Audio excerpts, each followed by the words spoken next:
But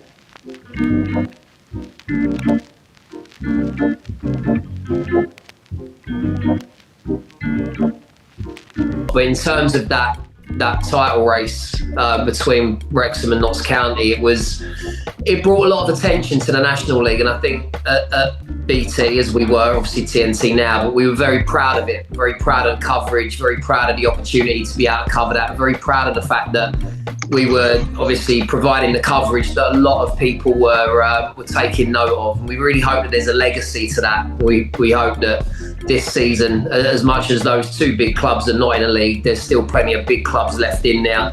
It's still incredibly competitive, and I think people are probably more drawn to it. I always imagine that your average football fan supports someone in the top few levels, the Premier League, might be the Championship or League One, League Two, and they're not really that interested in the National League. But I think that last year that would have turned a few heads and made people take note, and that's what I hope the legacy of the incredible season we had last year is.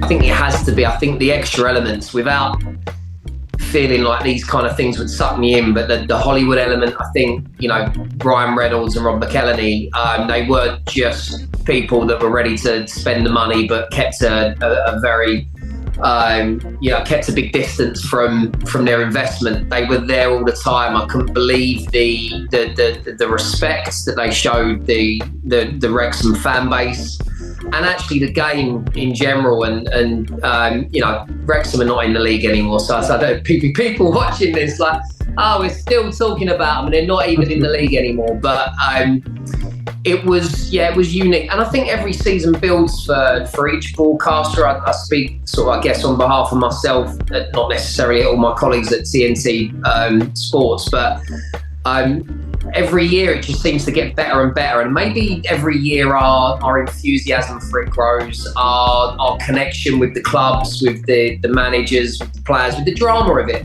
We're invested so heavily ourselves, and it's like reading, it's like having a favourite author, and every year there's a new book and you can't wait to just go through the chapters and see what the ending is, and that's why I'm sitting here incredibly. I mean, I really needed a rest at the end of last season, but I'm now, just a few weeks later, sitting here absolutely dying to kick off and get going again. I don't do the runners and the riders anymore. I've retired from predictions. I used to do my predictions for Vanarama every week, and you do well to get half correct every week. And at the start of the season, if you really, we're just generalising. We're looking at transfers. We're looking at the size of clubs. We're looking at, I think, the really obvious. I think you do really well to predict something that isn't, like a Chesterfield or an Oldham at the minute. It would be really hard to kind of see, an obvious top five, for example, just because I think there's a pool now of, we're used to seeing 10 or so clubs competing for the 7 playoff places or 6 playoff places. I think that widens this season.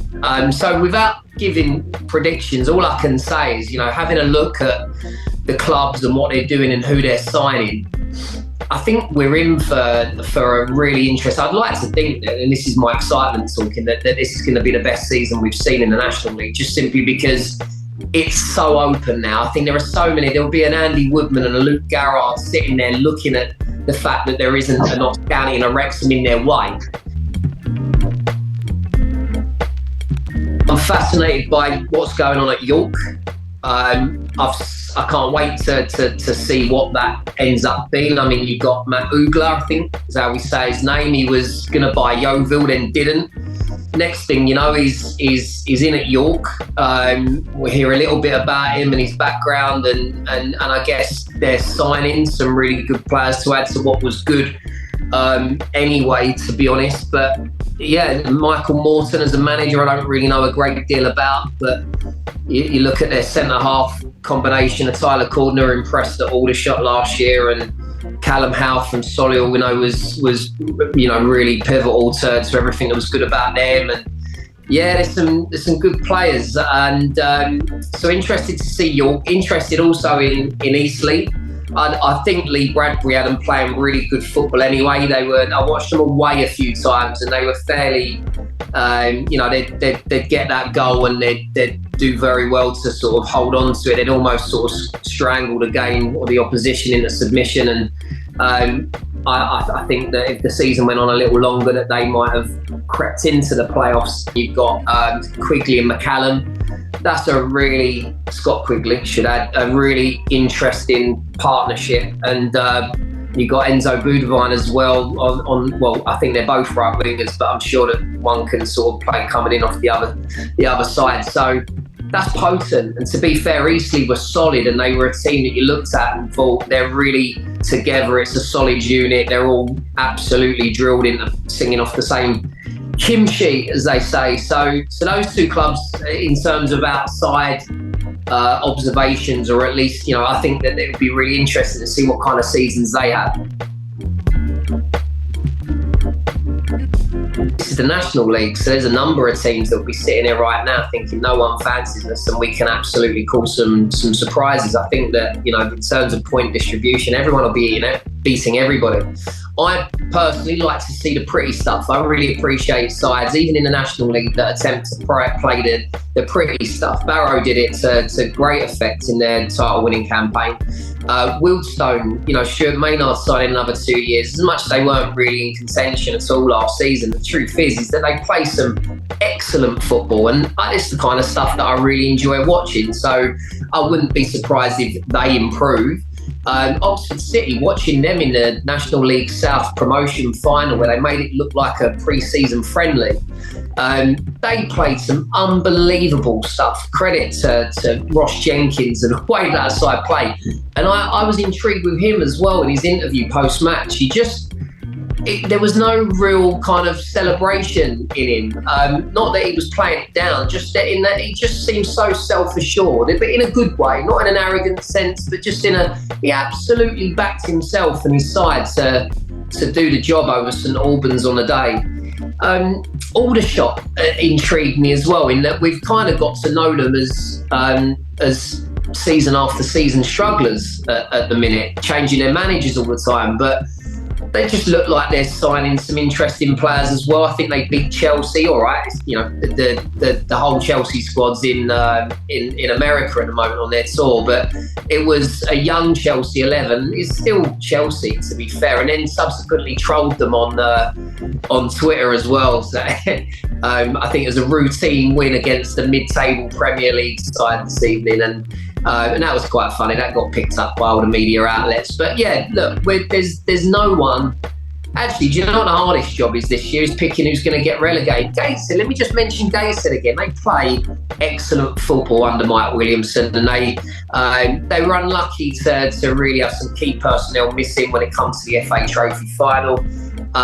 They've scored some extra. Whenever I watched them, I've always just felt, wow, you really played the right way. Injury seems to be the story of the season. So if they can add some decent players, I know they've lost Dan Ward, but if they I've no doubt they're going to strengthen as well. So there's going to be a lot of quality. It's going to be it feels so evenly balanced. I don't think anyone's going to get their own way and just lead from the front from the start. I don't see it that way. I think there'll be more twists and turns than we've got used to. I think you have to look at Will Grigg at Chesterfield. When Kabongo Shimanga was linked to an EFL club, and he wasn't the same goal scorer beyond that. Chesterfield suffered again. You could say suffered. They obviously come very close to reaching the EFL, so didn't suffer too badly, but it weakened them. So to have a Will Grigg, who I think, again, I haven't followed his career too closely over the last few seasons. We all know about the famous chant that we'll be hearing a lot, no doubt. It'll be interesting to see if he absolutely rips the National League apart.